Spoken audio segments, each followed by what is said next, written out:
Hi, welcome to tech కవి. నేను మీ కీర్తి Sagar. Chat GPT application తయారు చేయడానికి $100 మిలియన్ ఖర్చు అయితే ఈ డీప్సీక్ ఏఐని తయారు చేయడానికి కేవలం $6 మిలియన్ మాత్రమే ఖర్చు అయ్యాయంట అని ఎవరు చెప్పారు? ఎవరో చెప్తే మనం ఎందుకు నమ్ముతాం? వాళ్ళే చెప్పారు. ఎవరో చెప్తే నమ్ముతా నేను, వాళ్ళే చెప్పారు. చాట్ జీపీటీ లాగే, గూగుల్ వాళ్ళ జెమినీ ఏఐ లాగే, మైక్రోసాఫ్ట్ వాళ్ళ కోపైలట్ ఏఐ లాగే ఈ యాప్ కూడా చాలా సెక్యూర్డ్ అంట అని ఎవరు చెప్పారు? ఎవరో చెప్తే మనం ఎందుకు నమ్ముతాం? వాళ్ళే చెప్పారు. అదెవరో చెప్తే నమ్ముతా నేను, వాళ్ళే చెప్పారు. ఫేస్బుక్, ట్విట్టర్ 2 యాప్స్ ఉన్నాయి. 2 యాప్స్ మార్కెట్లో బాగానే సర్వైవ్ అవుతున్నాయి. ఇంతలో కొంతకాలం క్రితం ఫేస్బుక్ వాళ్ళు థ్రెడ్స్ అనే ఒక యాప్ని ట్విట్టర్కి పోటీగా తీసుకొచ్చారు. ట్విట్టర్ కంటే బాగుంటుందన్నారు. కానీ జనాలు ఏమన్నారు? ట్విట్టర్ లాంటిదే ఇంకొక యాప్ మాకెందుకురా అన్నారు.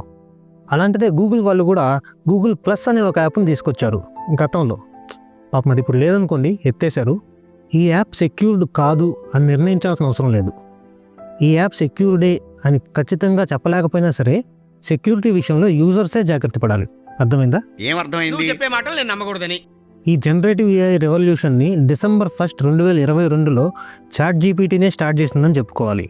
చాట్ జీపీటీకి గూగుల్ వాళ్ళ జెమినీ ఏఐ, మైక్రోసాఫ్ట్ వాళ్ళ కోపైలట్ ఏఐ లాంటి కాంపిటీటర్స్ ఉన్నా కూడా చాట్ జీపీటీయే ఇప్పటికీ టాప్ పొజిషన్లో ఉంటుంది.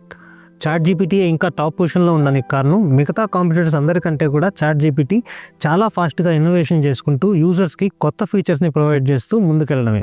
అయితే ఇవన్నీ కూడా US బేస్డ్ కంపెనీసే. ఇప్పుడు కొత్తగా చైనా బేస్డ్ కంపెనీ ఒకటి డీప్సీక్ అనే ఏఐ అప్లికేషన్ని చాట్ జీపీటీకి కాంపిటీషన్గా లాంచ్ చేసింది.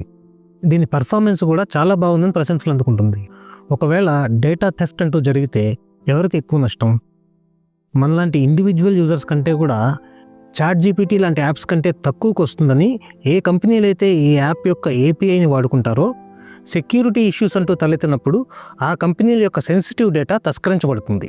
మనం బయట ఉన్నాం, ఎక్కడికో వెళ్తున్నాం, దారిలో ట్రాఫిక్ జామ్ అయింది.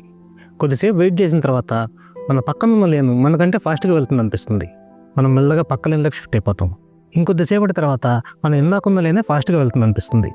అసలు చాట్ జీపీటీ బెటరా, డీప్సీక్ బెటరా అనే ఆలోచన వచ్చిందంటేనే డీప్సీక్ చాలా అడ్వాన్స్డ్ స్టేజ్లో ఉందని అర్థం. డీప్సీక్ని చాట్ జీపీటీతో కంపేర్ చేస్తున్నారంటేనే డీప్సీక్కి అదొక పెద్ద అచీవ్మెంట్ అని చెప్పుకోవచ్చు. అలాగని చాట్ జీపీటీ ఫ్రీ వర్షన్ని వాడుకునే ఇండివిజువల్ యూజర్స్ ఎవరు డీప్సీక్కి షిఫ్ట్ అవ్వాల్సిన అవసరమే లేదు. మరి ఇండియన్ గవర్నమెంట్ ఎందుకు ఈ యాప్ని స్క్రూటనైజ్ చేస్తుంది? ఈ యాప్ వల్ల సెక్యూరిటీ ఇష్యూస్ వచ్చే అవకాశం ఉందంటున్నారు ఎందుకు? ఎందుకంటే ఇది ఒక చైనీస్ యాప్ కాబట్టి. అయితే ఏంటి? మనం ఈ యాప్లో సైన్అప్ అవ్వడానికి ఇచ్చే ఈమెయిల్ ఐడి, ఫోన్ నెంబర్ దగ్గర నుంచి ఈ యాప్ని వాడేటప్పుడు మనం ప్రాంప్ట్స్ రూపంలో ఎంటర్ చేసే డీటెయిల్స్ అన్నీ, ప్రతి చిన్న విషయాన్ని ఈ యాప్ వాళ్ళ కంపెనీ సర్వర్స్లో స్టోర్ చేసుకుంటుంది. అయితే ఏంటి?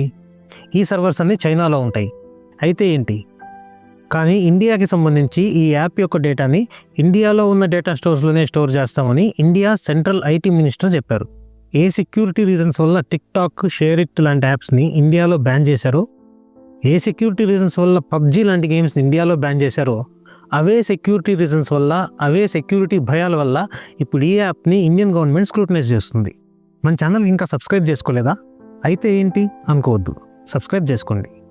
మనం టెలిగ్రామ్ యాప్లోనో, ఇన్స్టాగ్రామ్ యాప్లోనో ఒక మెసేజ్ చూస్తాం. కేవలం $20,000 బ్రాండ్ న్యూ ఐఫోన్ వస్తుందంటారు. మనం దాన్ని నమ్ము. మనకు ఒక ప్రైవేట్ ఫైనాన్స్ కంపెనీ నుంచి కాల్ వస్తుంది. ఏ బ్యాంకు ఇవ్వనంత ఎక్కువ ఇంట్రెస్ట్ ఇస్తాం, అమౌంట్ డిపాజిట్ చేసుకోండి అంటారు. మనం దీన్ని కూడా నమ్మం. కానీ డీప్సీక్ మాత్రం పర్ఫార్మెన్స్ విషయంలో US దిగ్గజాలన్నిటికీ గట్టి పోటీనిస్తుంది. పర్ఫార్మెన్స్ విషయంలో దీన్ని మనం నమ్మాల్సిందే. డీప్సీక్ గురించి మీ అభిప్రాయాలు ఏంటో కామెంట్ సెక్షన్లో రాయండి. అలాగే ఈ వీడియోని లైక్ చేసి సబ్స్క్రైబ్ చేసుకోవడం మర్చిపోవద్దు.